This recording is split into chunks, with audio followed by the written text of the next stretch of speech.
प्रिय साधक मित्रों नमस्कार। मैं सत्यानंद और मेरे आत्मबोध चैनल में आपका स्वागत है। आज मैं आपको बताने वाला हूं कि किस प्रकार से आप अपनी चेतना को जागृत कर सकते हैं। आप अपनी खोई हुई चेतना को प्रकाशित कर सकते हैं। आपके लिए कौन सा मार्ग उचित है, कौन सा आपका मार्ग है, कर्म योग, भक्ति योग या ज्ञान योग। आप किस मार्ग पर चलकर अपने शुद्ध स्वरूप में स्थित हो सकते हैं, अपनी चेतना को जगा सकते हैं।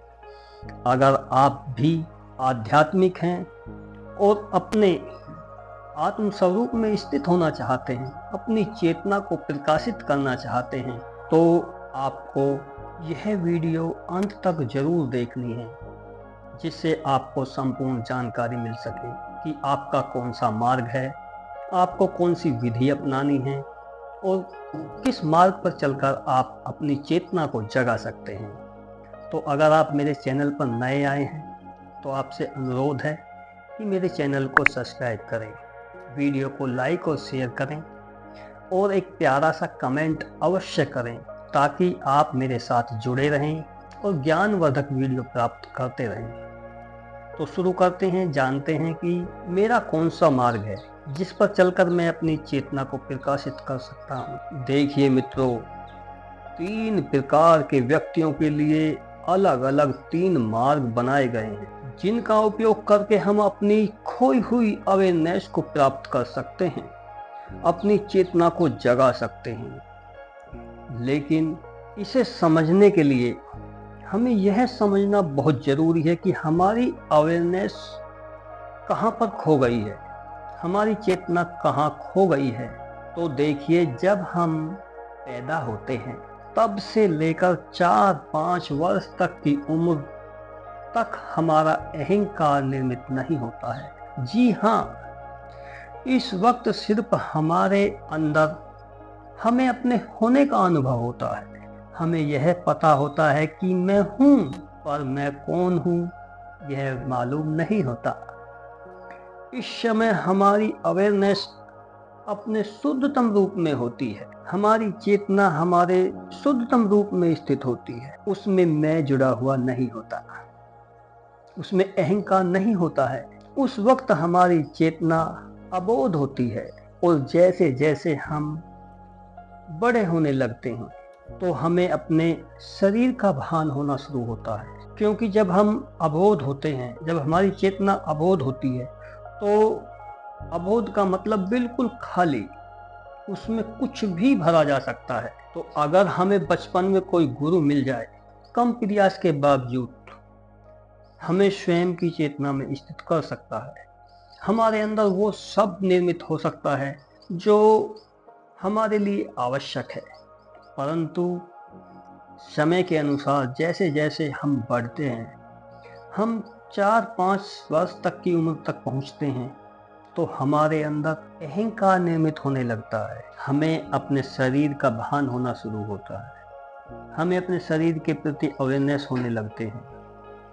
और जैसे जैसे हम अपने शरीर के प्रति जागरूक होते हैं, तो हमारी चेतना शरीर के प्रति तादात्म्य बना लेती है, शरीर के साथ जुड़ाव बना लेती है और हम स्वयं को शरीर समझने लगते हैं। और इसके बाद जब हम और थोड़े बड़े होते हैं, तो हम अपने भावनाओं और अनुभवों के प्रति जागरूक होने लगते हैं। और इस समय हमारी अवेयरनेस, हमारी चेतना भावना और अनुभवों से तादात्म्य बना लेती है, अनुभवों और भावनाओं से जुड़ाव अपना महसूस करने लगती है और स्वयं को भाव समझने लगती है या अनुभव समझने लगती है।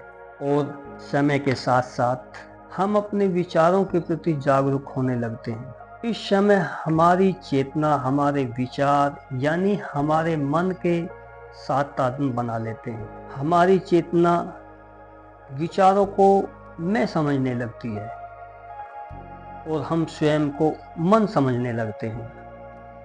हम अपने विचारों के साथ जुड़ जाते हैं, विचारों को ही मैं समझने लगते हैं। इस तरह हमारी चेतना के अलग अलग पड़ाव होते हैं। और जैसे हम सभी जानते हैं, हम सभी अलग अलग तीव्रता की चेतना लेकर पैदा होते हैं, यानी अलग अलग चेतना का स्तर लेकर पैदा होते हैं।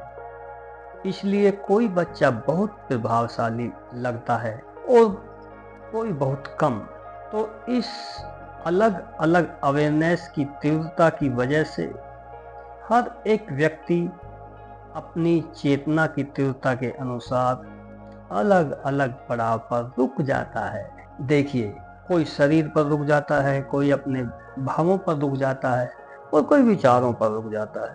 और इन्हीं 3 जगहों पर खोई हुई हमारी चेतना, हमारी अवेयरनेस को ढूंढना और ढूंढकर फिर से प्राप्त करने के लिए 3 मार्ग बनाए गए हैं, जिन्हें हम कर्मयोग, भक्ति योग या ज्ञान योग कहते हैं।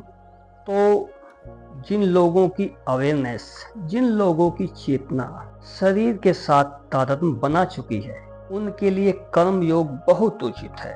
देखिए, यह मेरा मत है, आप इसका उपयोग करेंगे तभी समझ पाएंगे। अगर आप भी कर्मशील हैं, शांत नहीं बैठ पाते हैं, तो आपके लिए कर्म योग बहुत ही उपयोगी है। आपको ध्यान की सक्रिय विधि का उपयोग करना चाहिए, जैसे योग आसन, मार्शल आर्ट्स या नृत्य आदि को पूरी चेतना के साथ करना चाहिए। और जिन व्यक्तियों की चेतना उनके भाव के साथ तादात्म्य बना चुकी है, जिन व्यक्तियों की चेतना भाव के साथ जुड़ चुकी है, उनके लिए भक्ति योग उचित है। देखिए, ज्यादातर स्त्रियां भाव युक्त होती हैं, उनकी चेतना भाव के साथ जुड़ी होती है, और स्त्रियों के लिए भक्ति योग बहुत उचित मार्ग है। तो अगर आप भावनाओं से जुड़े हुए हैं, तो आप भी बहुत सेंसिटिव हैं, भावुक हैं, तो आपके लिए भक्ति मार्ग उपयोगी हो सकता है। आप भक्ति मार्ग का उपयोग करके देख सकते हैं। आप किसी भी देवी देवता की, अपने गुरु की सेवा, पूजा, भक्ति कर सकते हैं, लेकिन भक्ति करते हुए पूरी तरह अवेयरनेस रहें, अपनी भावनाओं के प्रति जागरूक रहें, सेवा करें और सेवा करते समय स्वयं के प्रति जागरूक रहें।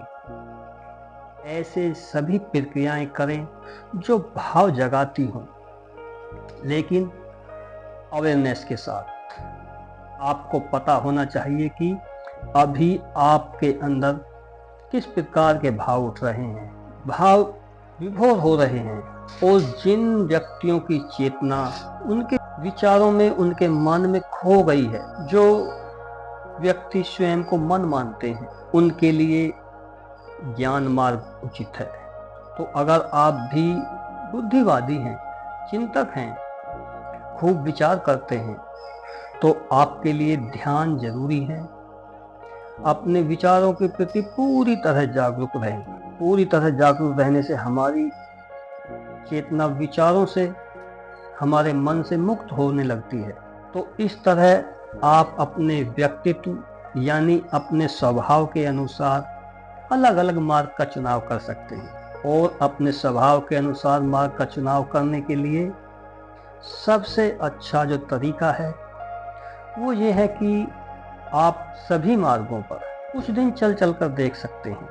थोड़ा थोड़ा हर मार्ग पर चलकर देख सकते हैं, क्योंकि आप अपना अवलोकन स्वयं नहीं कर सकते। या तो आपका अवलोकन आपका गुरु कर सकता है, आपकी चेतना कहाँ पर अटकी हुई है, शरीर पर, भाव पर या मन पर। लेकिन अगर आप इस तरीके को अपनाते हैं, आप तीनों मार्गों में कुछ समय तीनों मार्गों पर चल कर देखते हैं, और जिस मार्ग पर सबसे ज्यादा शांति, आनंद और ठहराव का अनुभव होने लगे, तो समझ लेना वो मार्ग आपके लिए है, वो आपका मार्ग है। तो अगर आप भी अपनी खोई हुई चेतना को वापस लाना चाहते हैं, जीवन में शांति, आनंद का अनुभव करना चाहते हैं, तो अपने स्वभाव के अनुसार एक मार्ग का चुनाव करके उस पर आगे बढ़ें। और जैसे ही आप अपने भावों के प्रति, अपने विचारों के प्रति सजग होते हैं, जागरूक होते हैं, वैसे वैसे ही आपकी चेतना का स्तर बदलने लगता है। आपका तादात्म्य शरीर, मन, भाव, विचारों से टूटने लगता है और आपको अपने शुद्धतम रूप का अनुभव होने लगता है। जैसे ही आप स्वयं को इन सब से अलग पाते हो, इन सब से भिन्न पाते हो, वैसे ही आपकी अवेयरनेस जागरूक होने लगती है, बढ़ने लगती है और आप चेतना के उच्च स्तर को प्राप्त करने में सफल हो पाते हैं। आप अगर सही मार्ग का चुनाव करने में सफल हो गए, अगर आप सही गुरु का चुनाव करने में सफल हो गए और गुरु के द्वारा बताए गए वचनों पर मनन करना आपने प्रारंभ कर दिया, आपने गुरु के वचनों को आत्मसात करना प्रारंभ कर दिया, तो समझ लीजिए आपके अंदर की आध्यात्मिकता बढ़ने लगी है, आपके अंदर साधक के गुण विकसित होने लगे हैं और आपकी अवेयरनेस जो खो गई थी वो फिर से प्राप्त होने लगी। प्रिय साधक मित्रों, अगर आपको यह जानकारी अच्छी लगती है तो मेरे चैनल को सब्सक्राइब करें, वीडियो को लाइक, कमेंट और शेयर करें। धन्यवाद, नमस्कार, मेरी शुभकामनाएं आपके साथ हैं। फिर मिलेंगे एक नए टॉपिक के साथ। धन्यवाद।